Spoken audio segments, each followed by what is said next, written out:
téléspectateur yu ITV di leen dalal jàmm seen émission kennu askan wi ñu am mbégte dellu si fi naka noonu tey jii ñu am mbégte di dalal Mamadou Diagne Sy Mbengue nekk directeur général bu SNHLM naka noonu Mamadou Diagne Sy Mbengue moom mooy maire de Tivaouane monsieur le maire man lay dalal jàmm ci plateau kennu askan wi fii si ITV. jërëjëf Hadj Malick maa ngi am mbégte man tamit teew fii mu nekk occasion ma nuyu seen téléspectateur yëpp.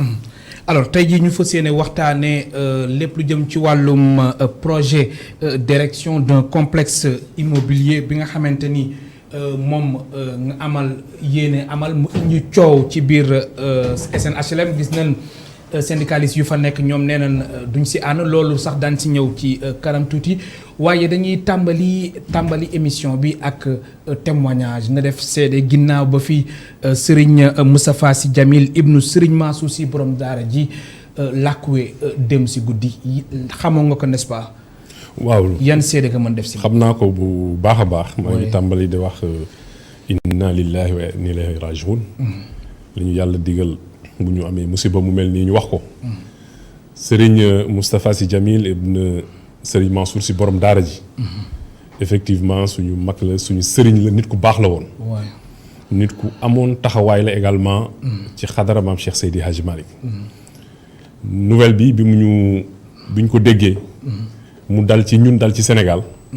nekk na nouvelle bi nga xamante ni bu ñu bett la naam sax yàlla. lépp la nga xamante ni décidé na ko su ñëwee du ñu mën a def lu dul nangu ko. waaye li ma lay seedeel ci mbaaxam. te Sénégalais yi xamuñu ko. bari na ay centre de santé yu mu tabax. bari na ay infrastructures yu mu defar mayee ko ci ay dëkk. mais man seede bi ma la ciy defal. Tivaouane gannaaw en 2008 biñ jëlee lu toll ci fanweeru village ak ñett. boole leen ci commune Tivaouane ñu nekk ay quartiers. bi may yegg si mairie bi en 2014 mu def juróom-benni at ma gis ni ñoom am nañ jafe-jafe surtout nawet. naka la ñuy def jóge ci quartier yu bees yooyu dugg si biir Tivaouane dama ko seeti. bi ma ko xaymaa mu doon 25 kilomètres de route. séparé ñu ak village yooyu. ma xamal ko ni ko dama bëggoon loo ci mën. nga jàppalee ñu ci. mu ni ma ay mbir mooy tax dinaa la ci jàppale bu baax a baax. bi ci jiitu mooy le président de la république Macky Sall dafa amoon relation particulière ak sama baay. Serigne Mansour. ndax ñëw na fi visite boo xamante ni nii jaar kër Serigne Mansour bokkul woon ci programme président Wade.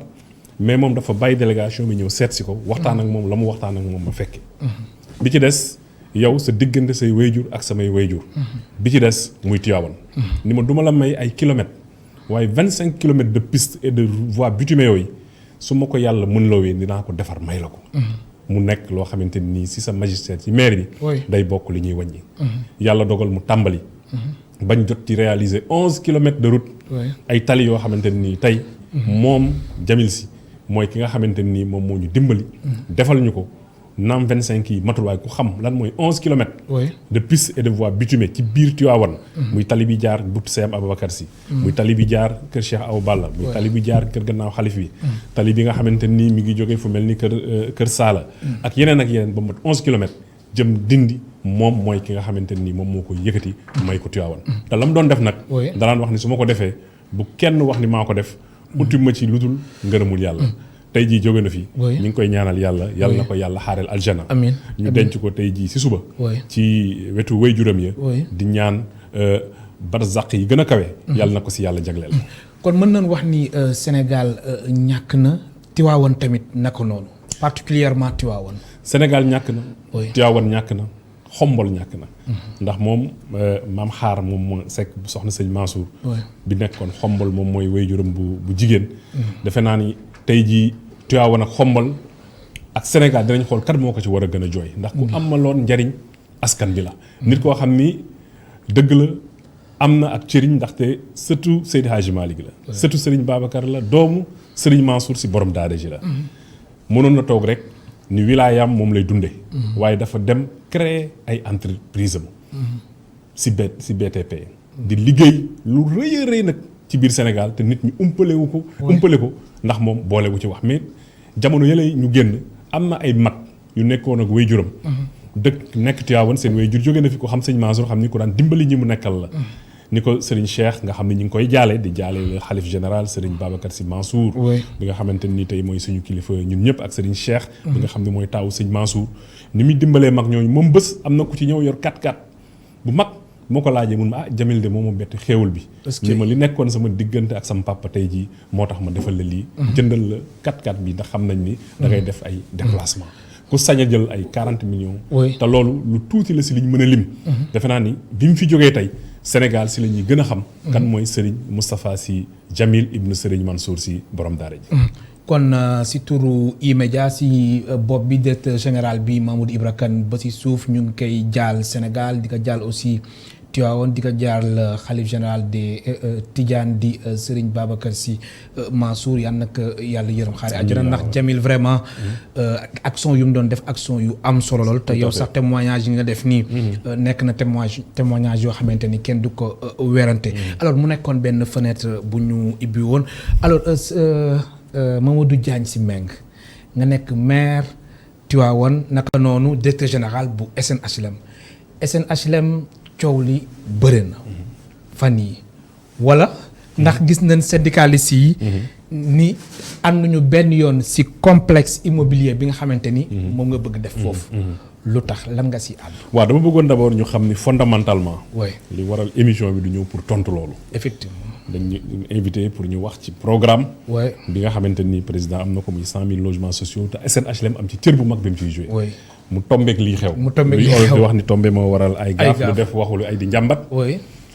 SNHLM yàlla mi ngi dogal maa ngi fa ñëw octobre 2019 si mbaaxu président de la république mu ni naa ñëw foofu fekk kër boo xamante ni def na lu bari ci Sénégal ndax ñu bari tey jii fexe na ba ñu am dëkkuwaay ci anam yoo xamante ni anam yu yomb la mu nekkoon ci politique gu état pour que ñuy jàppale askan bi gën a néew doole pour wàllu dëkkuwaay bañ a nekk problème si ñoom ñu dem ba jëmi jamono OHLM bi nekkoon office nekk léegi société nationale oui war pratiquement di voler de ses propres ailes maanaam di demal boppam ci li ci ëpp naam état ba léegi nii mën na continuer di jàppale SNHLM surtout ci wàllu di ko jox ay assiette foncière mais dem nañ ba loolu doon jafe-jafe ndax jamono mooy dox ba loolu état mënoon di ko defal SNHLM xëy na na mu ko mënee woon mëneetu ko SNHLM di demal boppam bi ma fay ñëw fekk ko ci ay jafe-jafe yoo xamante ni Sénégal yëpp xam nañ ko ban situation nga fa fekk ndaxte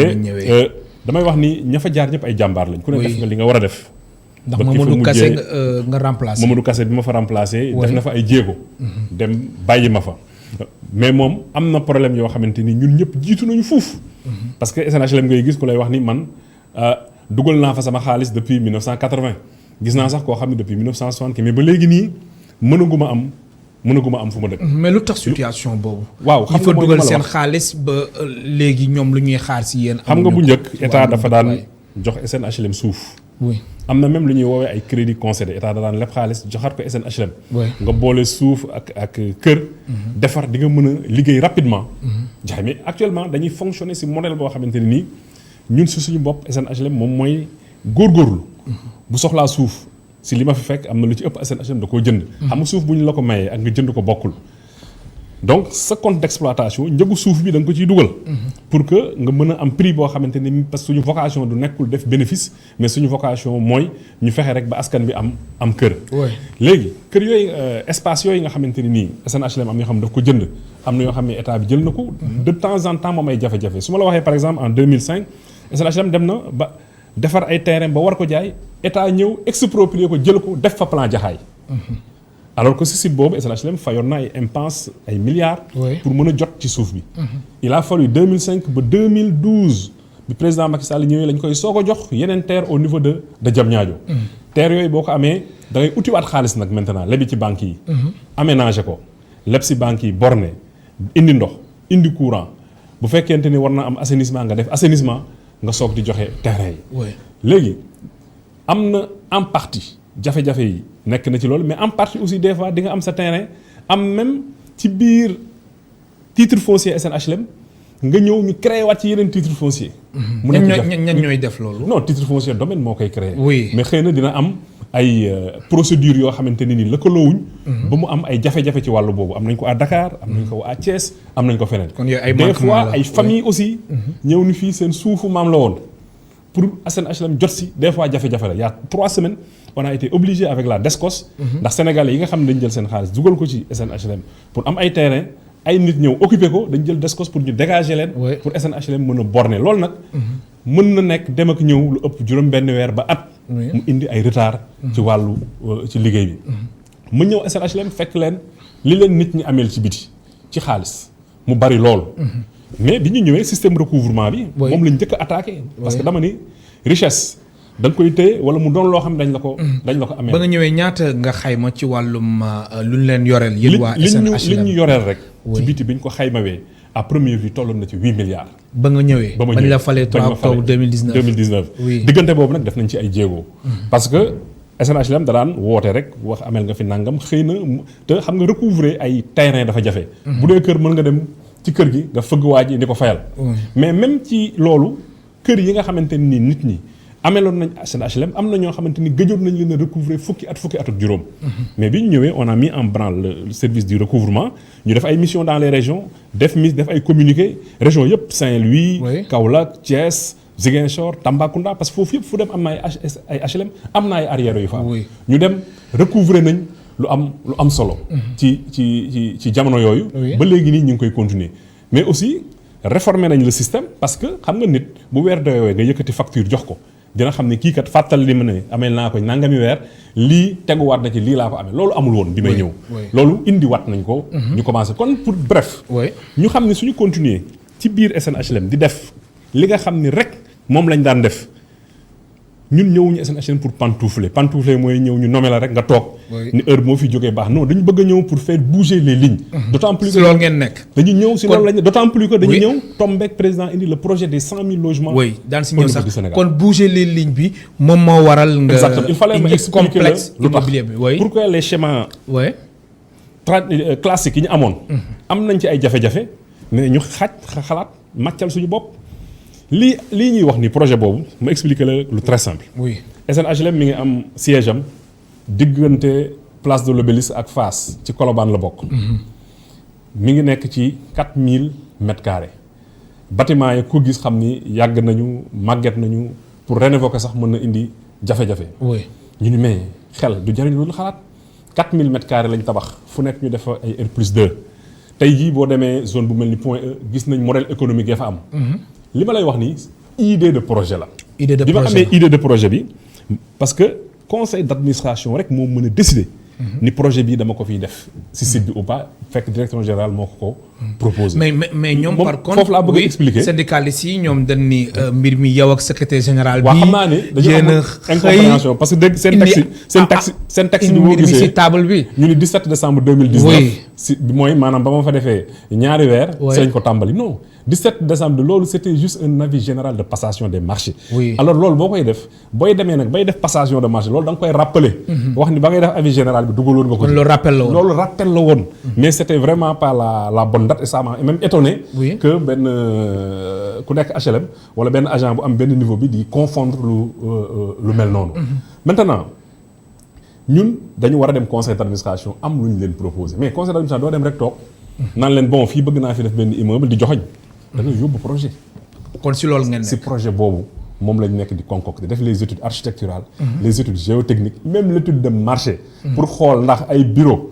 ak ay appartement lan mooy gën a baax ci site bi loolu lañ nekk di def suñ demee ba mu pare loolu la ñuy yóbbu jébbal ko le conseil d'administration xam nga lan moo tax mu am solo dama la expliquer lan moo tax mu am solo ñu def ko mooy que ni ñun suñ ko deful tey jii am na partenaire yu ñëw sans ñu wax leen projet bi ils nous disent mais fii ñun bëgg nañ leen fi defal offre mais bu ñu defalee offre il faut ñu am lu ñu ko comparer parce que on a des techniciens des ingénieurs yoo xam ne xam nañ lu ne lu muy jar ak lan la mat donc ñun ça c'est notre rôle en tant que direction générale ñu defar un projet yóbbul ko le conseil d'administration kon si sa rôle nga nekk mais alors le problème monsieur Mamadou Diagne Sy Mbengue moom mooy syndicaliste yi dañ jàpp ni lii nekkul priorité ñu ni ñoom ba nga ñëwee ba léegi vraiment sa gestion daal gisuñ fa la nga xamante ni daal nit mën na si teg baaraam waaw léegi nag au-delà des syndicalistes il faut interroger les agents de la SN HLM est-ce que bi ñu ñëwee ba tey jii projet yi ñu fekkoon ñu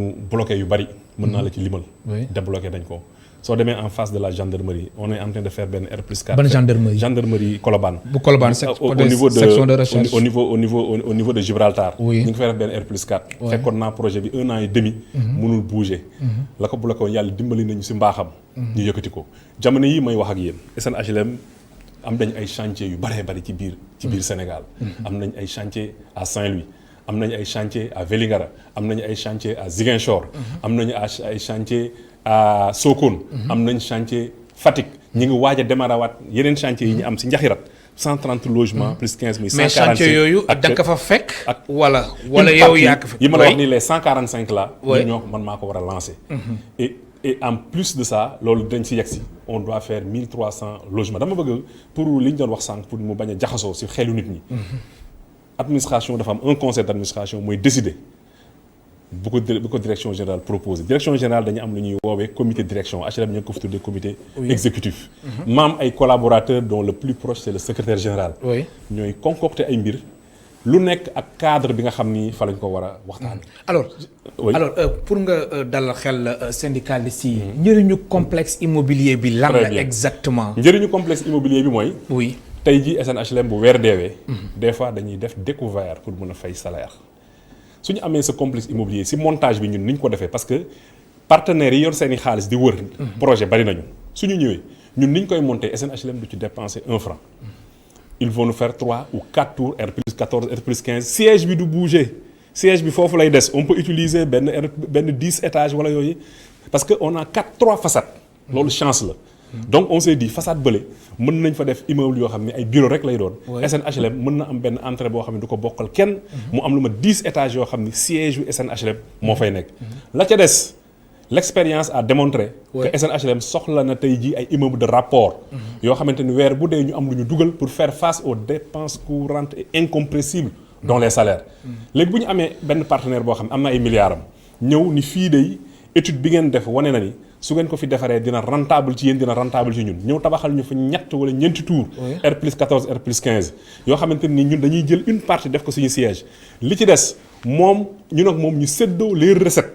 weer bu dee mu dugalal ñu ay millions yoo xam ne dinañ ci mën a fay suñuy salaire. defe naa ni projet bu baax la. olof nag day faral di wax ni. réeroo amul ñàkk a waxtaan ak jaxasu ak également xëy na. wala nga jàpp ne dafa am ñuy jaxase seen xel wala où se situe le problème lu tax yow li nga expliqué nii yëpp ñoom adhéré wuñu lu tax syndicalistes yi ñu dem ba di laaj pour yow nga tekki sa ndomba tànk. waaw loolu moom xam nga leitmotiv la. ci direction générale yëpp. ku toog rek yow sa bind rek même ba nga nekkee IPRES aussi. bind rek ni diw na fi jóge waaye li ñuy sant yàlla mooy que ni wax moom mënul ñàkk. lii am na mais si cëppaandaw ba. nañu gis ni li ñu waxoon amul mais li ma expliqué nii te leneen nekku ci. ku ko dégg xam ni c'est dans l'intérêt. de la SNHLM. mais lii est-ce que expliqué ko aussi travailleurs yi. mais est-ce que ñoom xam nañ ni mbir mi nii la tëddee. xam nga. moom naa la lu ne dafa am cadre bu ñu koy waxtaanee. ñun actuellement nii li ñu war a expliquer yépp matagul c'est-à-dire que ni leen temps la ñu fiy def lii lay indi defaguñ même le business plan. ñu koy def parce qu'on est en train de faire des études géotechniques pour xam fii ñaata kii lay attan ñaata étage lay attan est-ce que crise 14 bi nga xam moo nekk ci urée bi est-ce que attan na ko. et sur le prospect est-ce que dinañu permettre ñu def ko et cetera et cetera. soo gisee li am nag exactement man bi ma ñëwee dama jël BOM bureau organisation et méthode. ni leen nañ ma defal audit organisationnel bu HLM. BOM defal ma audit organisationnel am benn. organigramme bu bees bu ñu ma proposé. Le 2 et le 3. J'ai fait un large mouvement une redistribution des responsabilités. Une redistribution également des postes. Le 2 et le 3. Et c'est le 4 qu'on nous a attaqué. Le 4 le 2 et 3 laa def mouvement bu mag a mag. Le 4 si la ñu attaqué parce que xëy na am na ñoo xamante ni ci mouvement boobu. gis ñu seen bopp te amuñu lu ñu mën a reprocher mais lii ma expliqué ci projet bi te lii du loo xamante ni nii maanaam. du man maa koy décider. bu jotee conseil d'administration bu ñu ko présenté moom mooy wax baax na. wala baaxul. alors Mamadou Diagne Sy Mbengue problème bi wala ñu wax jafe-jafe yi lan la gis nañ ba nga nekkee IPRES coow li bëre woon na. retraités yi ñuy réclamer sa départ nga ñëw SNHLM aussi fan yi coow li nee na. waaw lan moo xew. waaw su ma sañoon IPRES duñ ci xuus parce que IPRES. la ma fa liggéey xam nga lan la avec conseil d'administration ba fa nekk. dama nekk fa ba léegi. c'est des augmentations de pension de plus de 50% entre 2014 ak ba ma fay jóge ba ma fa ñëwee ak ba ma fay jóge. plus de 50% d'augmentation de pension. li ñu fa liggéey lan la c'est la mensualisation des pensions xam nga paay bi ñu leen di wax dañuy mensuel yaa ngi may wax loo sax si loo xam ne su ma sañoon du ma bi ñu leen di wax dañuy def mensualisation des pensions. xam nga c'est la même chose day am ñu nekk ci derrière ñu leen baaxul ci yéen ba ñu marche mais tey demal ni leen bàyyi leen mensualisation bi ngeen dellu 2 mois. ce qui veut dire que li may am solo mooy à l'arrivée nañu xam ne rek li nga doon def lu baax la. Sénégal moo toll ci jamono joo xam. oui la ma Serigne Abdoulaye Sy Al Amine waxoon ni ma kilifa bi faloogul rek moo baax. soo xasee ba falu rek nit ñi ñu ngi sañ tànk. ñun loolu la ñuy wéyee mais président daf ñu jox confiance. dénk ñu benn secteur boo xamante ni daf ci am projet bu mag a mag. oui tey jii xëy na contexte bi moo tax ñuy wax ci lii mais vraiment. oui c'est pas quelque chose de grave. HLM soo demee lii génn ci communiqué bi ak atmosphère ba fa am dafa wute. ah bon les gens effectivement. kon da nga bëgg wax ni benn groupe rek ñoom ñoo taxaw benn groupe ñoom ñoo taxaw et li ma la wax dafa am lu ko bëgg baare projet bi. déjà man bi ma ñëwee la même personne bi nga xam moo bind kii bi signé ko. ils ont essayé de me monter contre l'ancien DG. def na fi lii def na fi lii man leen non moi je suis un administrateur civil formé à bonne école. li ñu ma jàngal mooy soo ñëwee ci bërëb da ngay xool lu koy jëmale kanam. mais lu tax ñuy décrier sa gestion tamit. waaw il faut lu tax comme quoi. oui bu fekkente nee na ba nga ñëwee ba léegi vraiment sa gestion bi daal. waaw xam nga man j'aurais bien aimé qu'on mette le doigt. xam nga loolu c'est une formule. nee naa leen les directeurs généraux gestion gabégique. yooyu ay mots yoo xam ne la ñëpp moom la ñuy wax. mais kenn du ci teg le doigt. bu doon am nañ lu ñu wax. si gestion bi mais dañ koy wax mais ils n'ont parlé que d'un projet immobilier. parce que nee nañ projet boobu ñoom dañuy yaakaar ni ñun dañuy jël siège bi def un projet immobilier comme si dañuy faire disparaître la SNHLM. or on est en train de le mettre bu ko conseil d'administration approuvé. dans de meilleures conditions de travail. mooy que ni lañ fay bëgg a proposer bu ñu ko defee te HLM dañ ne la montage boo xam ne HLM du ci génne xaalis. c'est des gens qui viennent qui construisent ñun ñu am suñuy bureau di am location boo xam ne ni dañ mën a def face au problème de la SNHLM. alors projet de reconstruction des immeubles yu nekk ca Mariste fan la toll. immeuble Mariste je pense que xam nga Sénégal lu bari dañuy fàtte. oui avant ñuy ñëw HLM gisoon ngeen chaque jour dañ def marche.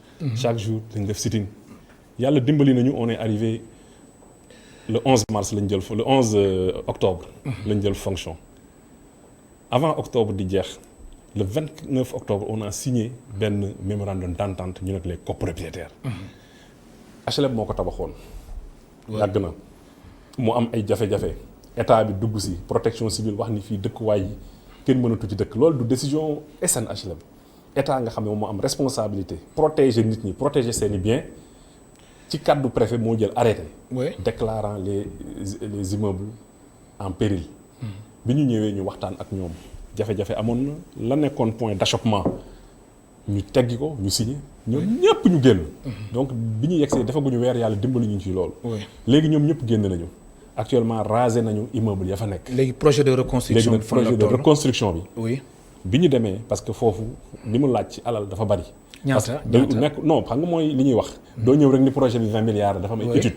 yoo xamante ni amoon nañ ay projets yu bari. kon ba léegi nii mënoo leen xam exactement. ñaata lañ ciy dépensé ñaata ngeen ciy dépensé mais. oui à peu près. ministre bi fi nekkoon muy Abdou Karim Fofana def na si jéego ak ñun. l'actuel ministre bi mu ñëwee dossier bu mu gën a di suivre si SNHLM si la bokk. recevoir les copropriétaires ñu mettre en place benn comité boo xamante ni ñun ñoo ko seex président de la République Macky Sall. moom moo décidé ni CDC na ñëw accompagner SNHLM. ak BHS. pour ñu génne benn projet tabax ko. ci ni mu gën a gaawee. lu tax projet bi metti mooy que ni ña fa nekkoon.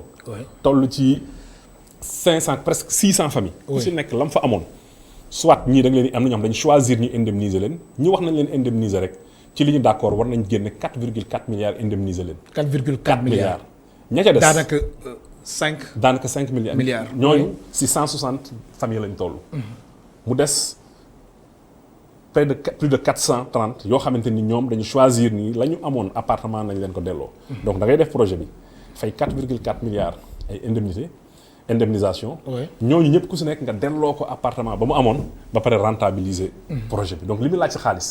dafa bari. loolu nag président comme ni ma la ko waxee. moom nga xamante ni SNHLM société nationale la bi nga xamante ni action yi c'est détenu à 100% par l'État en conseil des ministres moom moo instruire le ministre de l'urbanisme monsieur Seydou Sow nga xamante ni comme ni ma la wax mooy premier dossier municipal au niveau de la SNHLM.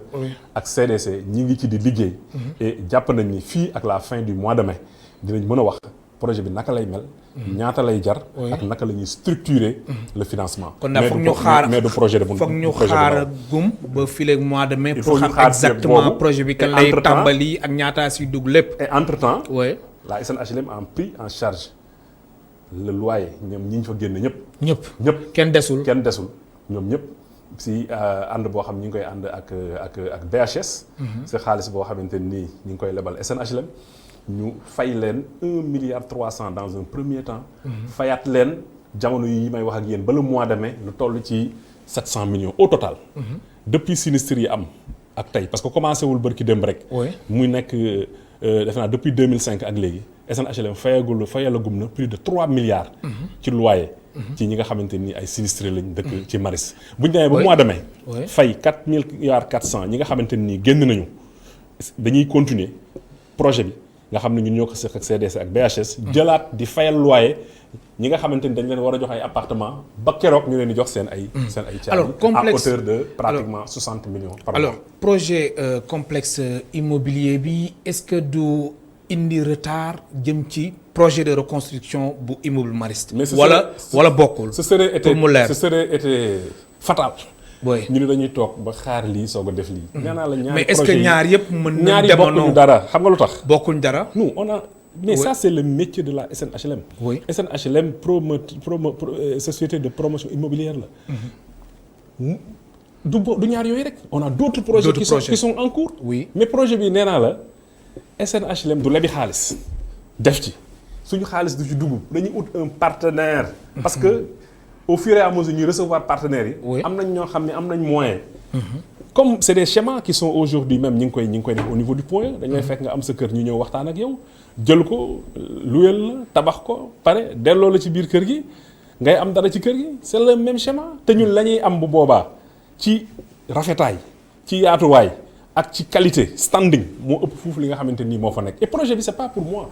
maa ko tàmbali mais est-ce que maa koy yeggale. bu fekkee conseil d'administration bi accepté na. alors jamono ji situation financière bu SNHLM lan la ginnaaw ba nga ñëwee ñi leen yore loon dafa bëri ngeen di commencer di def ay recouvrement. recouvrement bi jamono ji fan la toll. soo ko doon xayma ci pourcentage.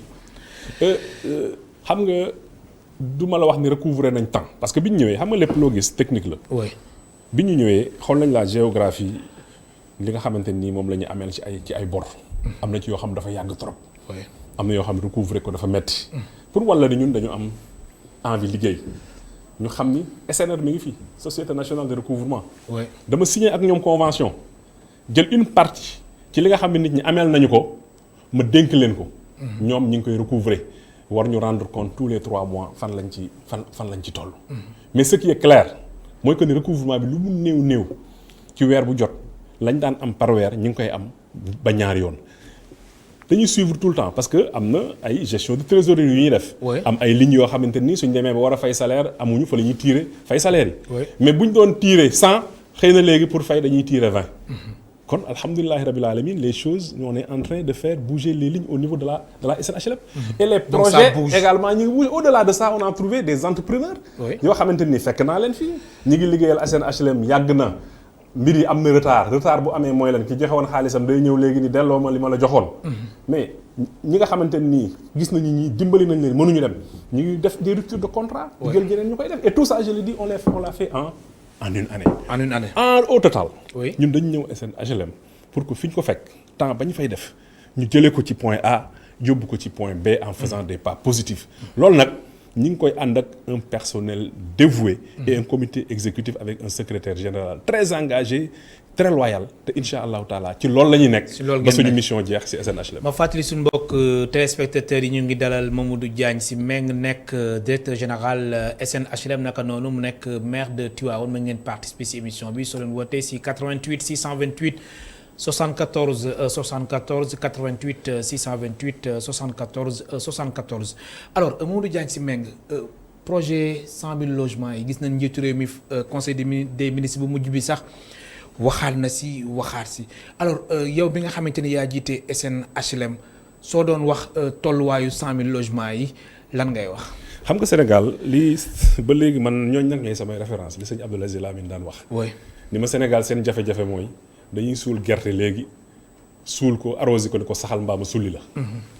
soo demee en Europe un projet immobilier waxuma rek production bi mais pour préparer ko lancer ko ça peut te prendre au moins 5 ans. 5 ans.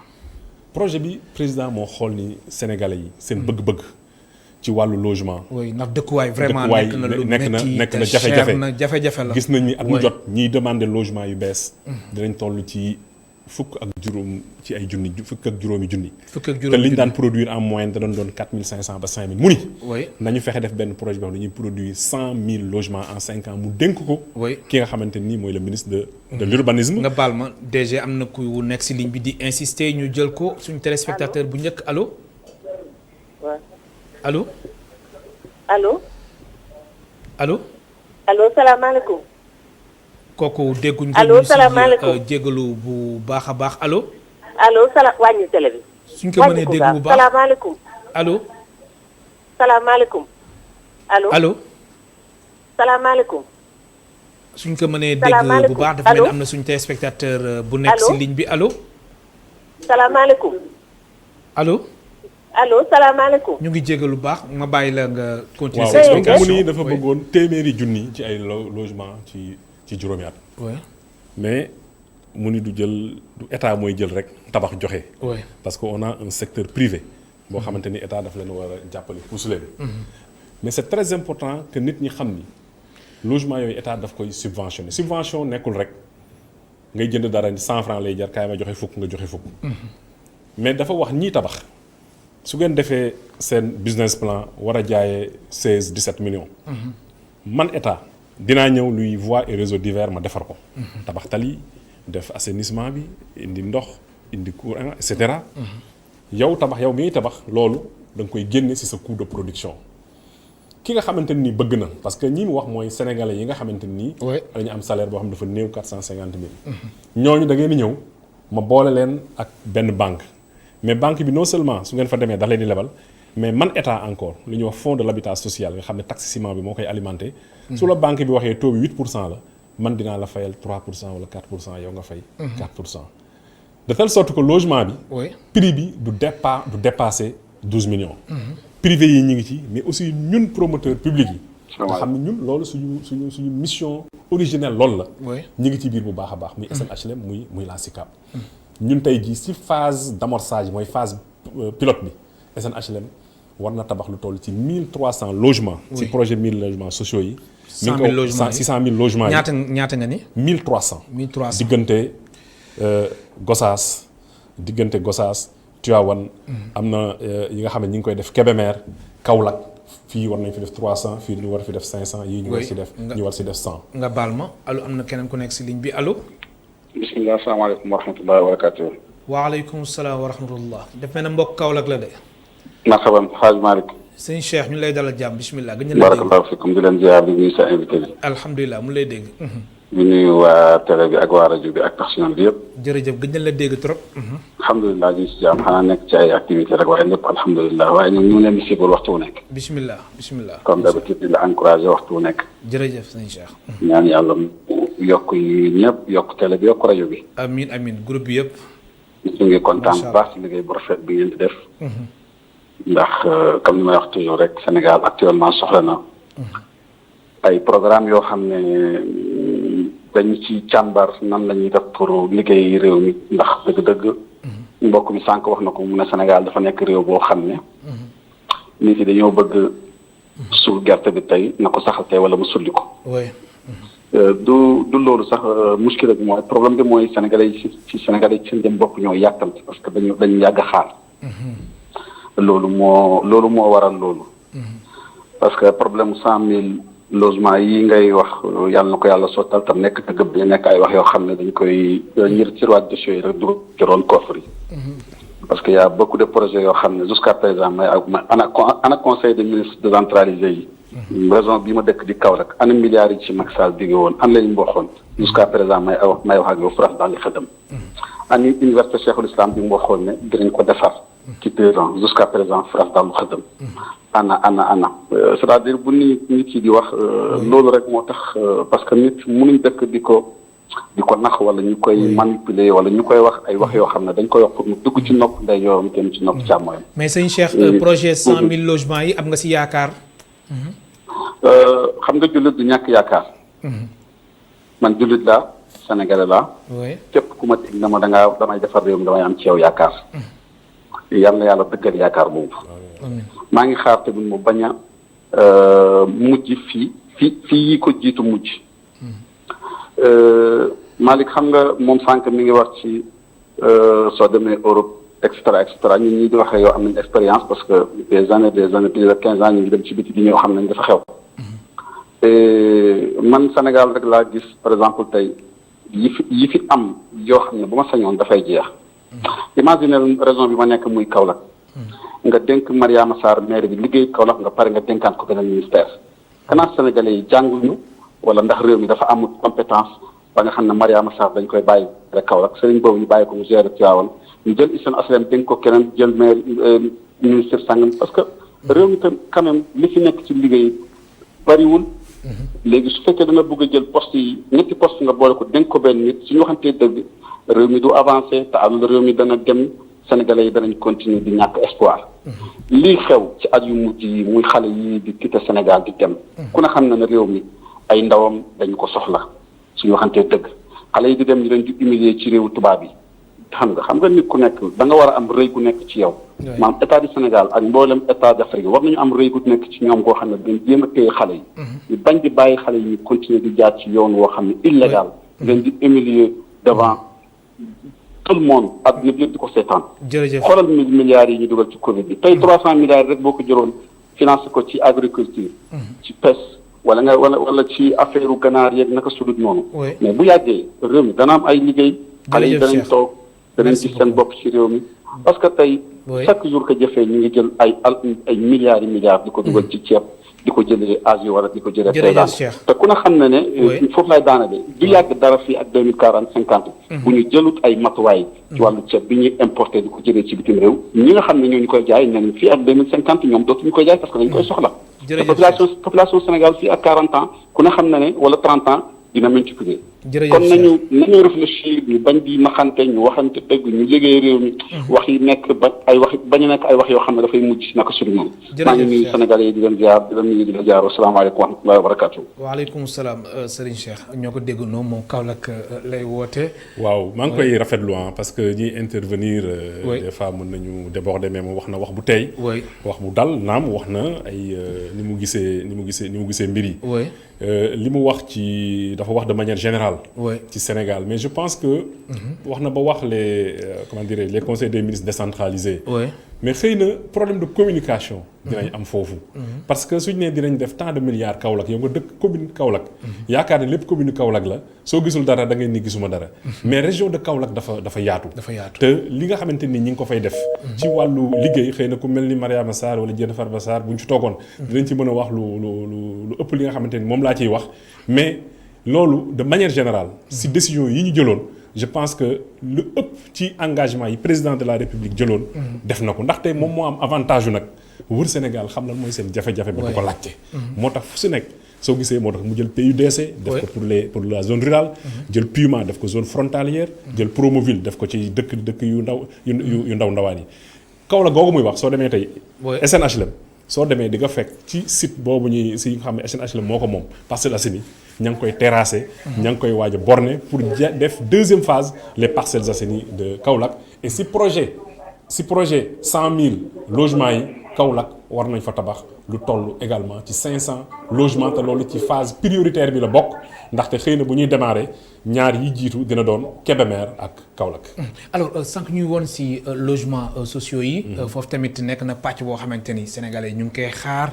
comme ni ñu ko waxee vraiment mbirum logement nekk na jafe-jafe. c'est ça te seeraay bi tamit est-ce que loolu waruñ ci wax. mais seeraay boobu moom moo indi dafa métti Mamadou Diagne Sy Mbengue moo indi projet 100 000 logements yi. oui tey suñu ma bàyyee man en tant que privé. oui ma defar la benn logement économique. defar la 2 chambres salon. mën naa la ko jaay ba 17 millions mais 100 000 logements yi président dani day financer VRD yi. entrepreneur bi nga xam ne mooy tabax du fay TVA l'impôt sur les sociétés 50% lay fay du fay droit de douane. loolu yëpp bu ñu ko xaymaa moom kër gi nga xam ne daf ko waroon a jaayee 17 millions parce que effectivement jàpp nañ ni dafa cher ki am 450 000 mënu ko am moom le président Macky Sall subventionné dina la subventionné entre 5 à 7 millions ñu mën la ko jaayee entre 10 et 12 millions. effectivement mais ba tey est-ce que bëriwul. lan si. waaw 10. mais kër nag est-ce que xawul bëri tamit comme logement sociaux lañ wax kër nag est-ce que mënul gën a wàññeeku kër nag il faut mu am njëg xam nga lu tax. oui les facteurs de production au moins. il faut nga récupérer ko. ndax ki nga xam ne dafa tabax jënd ciment jënd fer fay ay maçon. la nga xam ne moom la ko tabaxee. man am naa expérience léegi ci wàllu logement yooyu. gis naa ay entrepreneur fu dul HLM jëlee woon ko prix boo xam bañ demee ba ci biir moins de 10 millions xam nañ ni mënuñu ko donc. xëy na 10 millions am na ko mën a jàpp ni cher na ba tey mais quand même moo la nga waroon a jënd 17 président Macky Sall indil la ko ba 10 wala 12 millions. am na effort bu mu def. naam ba léegi nii dina des. ñoo xamante ni xëy na du accessible ci ñoom. ba léegi mais aussi il faut que les gens apprennent. xam ne Dakar liggéeyukaay la. soo fi nekkee nag xëy na mën nga nekk en location bu la yàlla mayee nga am fi kër. mais soo demee ci dëkkaat yi. àll bi wax dëgg yàlla. suuf si ma nga fa ba léegi te it na mu waroon a jafee ci wàllu kër jafeegu ko. mais bi ñu defee étude bi ci ministère de l'urbanisme gis nañ ni 60% des demandes. yi nga xamante ni gis nañ ko c'est entre Dakar Thiès. et Mbour. alors su weesoo logements sociaux yi sànq juñ nga fi ay projets yi nga xamante ni SNHLM mu ngi ci région yeeg yooyu. projet yooyu nan lay demee ak sénégalais yi fekkee ni ñoom dañ ci bëgg am. xam nga SNHLM c'était très bien conçu. parce que 10 millions par exemple di ngeen ni cher na ci man bu fekkee dañ la ko fayeekuloo léegi.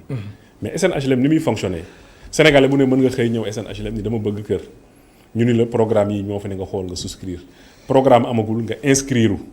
joxe ñaari junni ni man maa ngi bindu bis bu ngeen amee programme. ma bokk ci. SNHLM bu amee programme dañ lay wax programme bi commencé na buñ lay jox sa caabi bu dee 10 millions ngay fay soo fayee 30% maanaam 3 millions dañ lay jox sa caabi. mën nga jënd cash jox sa caabi mën nga jënd cash boo ko amee soo ko amul nga ni man 30% yi laa am nga joxe 30% ñu jox la sa caabi. nga dem dëkk. def lu ñuy wax location vente. ngay fay su la neexee nga ni juróomi at lay fay. wala juróom-ñaar wala fukk wala maximum fukki at ak juróom. donc modèle SNHLM. c'est un modèle social.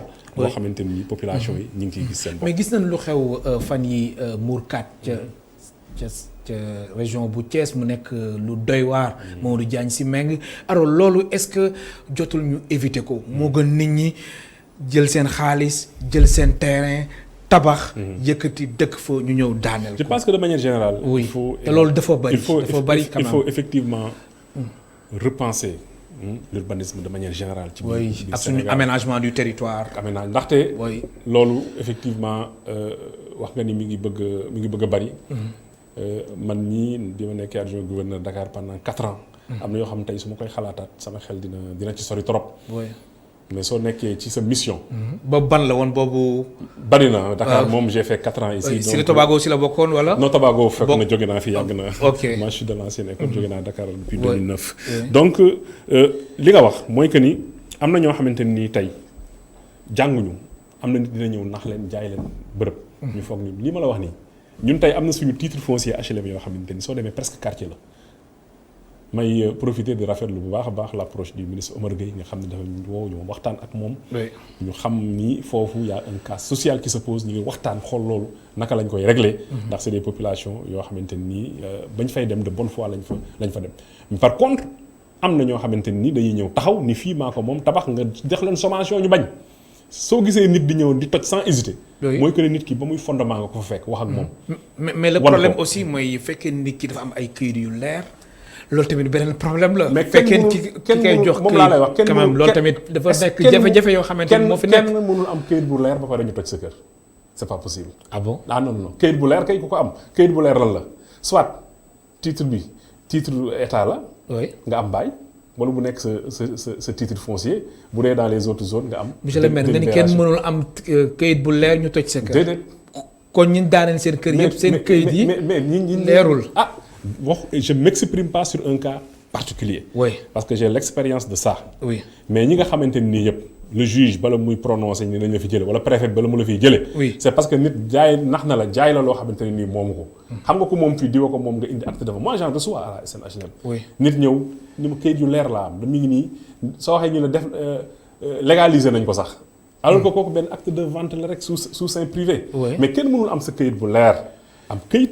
normalement soo amee sa këyit suñ tojee sa kër tribunal ngay dem tribunal buy wax ni kii nañ ko expulser c'est parce que amul këyit ku am këyit kenn mënu la fa jëlee maintenant ce qu'il nous faut mooy li nga xamante nii président mi ngi koy wax ministre bi nga koy wax mooy ñu organiser wu de telle sorte que situation yooyu dootul amati ñu couper ko à la base wax naa la ne la ñun ñii SNHLM rek il y a un peu moins de 1 mois on est allé avec la DSCOS fekk ay nit ci titre foncier SNHLM ñu commencé fa tabax mais le problème aussi mooy état bi dafay seetaan ba nit ñi tabax ba mbir mi jóg loolu tamit problème la gisoon nañ fi aussi cité Tobago xam nga des fois loolu tamit dafa doy waar dañuy nii état dafay seetaan mais am na ñoo xamante nii aussi ñenn ñi du ñëpp nee naa la ñi dañoo jàngul dañ leen a nax mais am na ñoo xam ne nii ils jouent sur ça pour dire que dañ leen di mettre devant le fait accompli ça moi ce que je vous dis là Cité Tobago ba ko nit ñi di jaay ñun am nañ ci ay contacts kaay ñu jox la fii xam nga terrain Dakar mu wóor la ni terrain Dakar mi ngi jar 30 millions.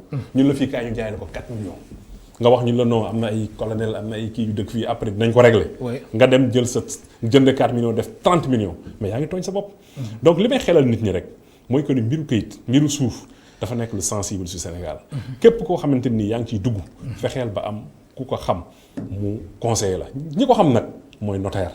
soo demee ci notaire ni ko lii lañ may bëgg a jaay moom dina def les diligences nécessaires xool ndax suñ defee état de droit réel bi kala koy jaay moo ko moom wala moomu ko mais nag ñu profité ñi nga xam ne ñëpp jël nañ seen alal def ko ci kër mu mujjee foofu ñu ngi leen di massawu te di leen ñaanal yàlla na leen yàlla may luñ ko remplacer. mu nekk lu am solo alors en une minute rek situation wu mairie bu Tivaouane lan la jamono ji est-ce que tout se passe bien. alhamdulilah rabil alamin Tivaouane depuis bi ñu fa nekk ak tey yàlla. yan réalisation nga fa jot a def. su ma ko plus rapidement rek très rapidement bu fekkoon damay citer de mémoire comme ça wax naa la sànq au début ni la on a fait 11 kilomètres de route yoo xam ne état moo ñu ko defal. par un partenariat. aujourd'hui à Tivaouane ba ñu ñëwee également c'est bitumé bi ñu ñëwee ak tey jii. Au-delà de ces 11 km, il y a 7 km de route. Au moment où je vous parle, on est en train de finaliser l'infirmerie de la Khadara. Parce qu'il y a une spécificité. Je suis en train de faire l'infirmerie. Les talibés, ils ne sont pas ils sont pas si nous